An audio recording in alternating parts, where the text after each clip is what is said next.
Hey guys, today I'll be mounting these fire alarms on my first ever fire alarm board. Let's get into it. To start off, I'll be mounting this wormwood core point on the top of my board up there.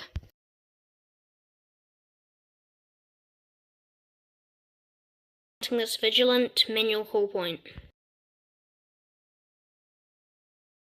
Just a quick thing, the F4 has nothing in it because I got the panel for free.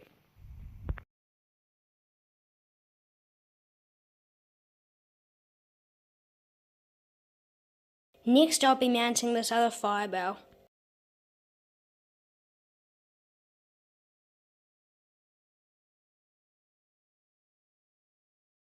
I'll be mounting these two Vigilant heat detectors. Now I'll mount my system sensor 2151. To finish off, I'll mount my F4 and my fire extinguisher sign.